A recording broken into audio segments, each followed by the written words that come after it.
Okay, let's take a look at how to derive the time-independent Schrodinger equation and what it tells us. We are familiar with the Schrodinger equation at this point, which is this second-order partial differential equation in two variables, x and t. That equation governs the behavior of these solutions that we know as wave functions, psi of x and t. And they are solutions for a particular system that is defined by the potential energy function.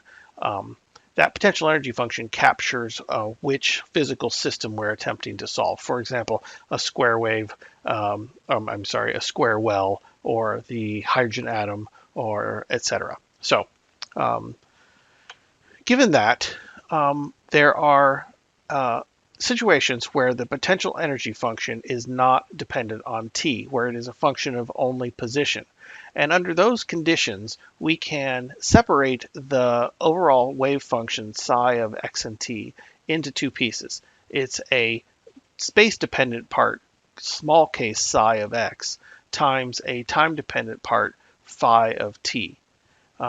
These types of solutions then would allow us to split apart the Schrodinger equation and create two independent equations using a technique known as separation of variables. And so this sheet here walks us through how that separation occurs. When we do that, we can arrive at a new form of the Schrodinger equation known as the time-independent Schrodinger equation in this new function small psi of x.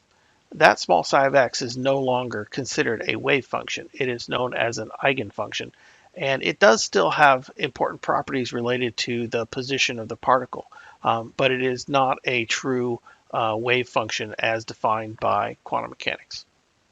So let's see how we can get there from one expression to the other. So let's start with the Schrodinger equation and substitute in our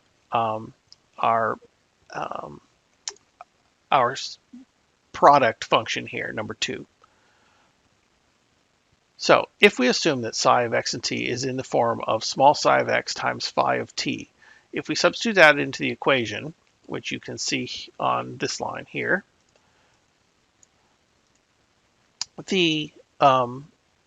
we now have some properties of partial derivatives that we can apply to simplify this equation. First off, when I have a product of a function of psi of x times the phi of t, if I'm taking the partial derivative with respect to x, the phi of t function becomes considered a constant. And by the rules of differentiation, a constant can be pulled out in front of the differentiation. So the overall left-hand term, the second partial derivative with respect to x of psi of x phi of t, becomes phi of t times the second partial derivative of x with respect to, operating on psi of x. And since those partial derivatives are with respect to a variable and the function only has that variable, then the partial derivatives can be replaced by a complete derivative. So that left-hand term derivative can be replaced by this expression here, phi of t times d squared dx squared applied to psi of x. So if we do that on the left-hand side, we do that same process for the right-hand term, psi of x is constant, therefore it can be pulled out front. So this is constant, this term, psi of x is constant with respect to t. Therefore, it can be pulled out in front, and the partial derivative with respect to t can be converted into a regular derivative, and so we get psi of x times d dt of phi of t. If we substitute both of those things back into our Schrodinger equation above, we can rewrite the Schrodinger equation in this format. And you will notice that a lot of the x dependence is in one place and a lot of the phi dependence is in another place. So we would like to apply a technique called separation of variables to this expression. The goal here is to arrange all the t dependence on one side and all the phi dependence on the other. So what you need to do is you just need to look at this equation and with a little bit of mathematical inspiration, figure out a good way to rearrange it. And in this case, the easiest way to do that is to divide both sides of the equation by the expression psi of x times phi of t. If you do that, then the psi of x on the right-hand side gets divided away, leaving behind a phi of t. And on the left-hand side, the phi of t, which is the only term that has the time dependence in it, gets divided away and leave behind a psi of x. So we end up with this expression. All of the x dependences on one side and all the t dependences on the other. We've successfully done separation of variables. All the dependence of one variable is on one side of the equation, all the dependence of the other variables on the other side of the equation. And because that's true, and there's an equality, then both of them have to equal a constant. The left-hand side has to equal a constant, the right-hand side has to equal a constant, because they don't depend on each other variable-wise. So I can set the left-hand side, I can set the right-hand side, the t-dependent side, equal to this constant g.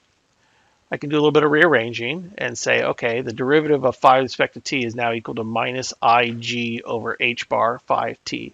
And in this case, g is just an arbitrary constant. It's undetermined at this point. This equation now is a simple first-order differential equation that says the derivative of a function is basically equal to a constant times the function itself. Okay, knowing a little bit about functions and their derivatives, we can make a guess that this function phi of t would be a exponential function, because generally exponential functions, the derivative of them are equal to a constant times the function of the original function. So we'll make the assumption then that phi of t is equal to e to the alpha t, where alpha is just another arbitrary constant that we will fill in shortly. So we take the derivative with respect to t of e to the alpha t, and we get and set that equal to the expression above. I mean, basically, I'm filling in phi of t on this expression.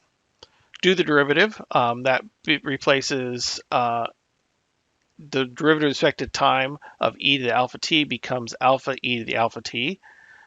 Setting those two things equal to each other, we can recognize that alpha must equal negative ig over h bar, which is here. So substituting back into our expression for phi of t, we get a solution for the time-dependent function equal to e to the negative ig over h bar times t. This can be rewritten in terms of sines and cosines due to an identity for imaginary exponentials. That could be rewritten as cosine of 2 pi g over h. And here what I've done is I've replaced h bar with its expression of h over 2 pi. And therefore, I get 2 pi g over h times t minus I times sine of 2 pi g over ht. That's the application of the identity for imaginary exponentials. Well, this is just a wave. It's a cosine sine wave here that has a frequency equal to g over h. So what we do is we recognize, okay, well, if we have a quantum mechanical system with a frequency of g over h, then the de Broglie-Einstein postulate of how energy and frequency are related must apply. Therefore, the de Broglie-Einstein postulate says the frequency is equal to E over h, energy of the particle, associated particle, and therefore we recognize that E and G are the same. So in our arbitrary constant that we applied earlier, G, we actually should have, or actually really referencing the energy E. So we can plug that back in, and we get phi of t is equal to e to the minus I e over h bar times t. And now we can also recognize that the g in the left-hand side, remember we had said the left-hand side of this equation above also had to equal g. So if we do that, we can see that the left-hand side of that equation, which is mostly the left-hand side of this equation, divided by psi is equal to E. So if we multiply through both sides of the equation by psi, we get this expression. And this expression is, in fact, the time-independent Schrodinger equation. So we have this new differential equation, which is different and separate from the original Schrodinger equation, which is a second-order partial differential equation. This is a second order regular differential equation. And the solutions to this type of equation are actually what are known as eigenfunctions.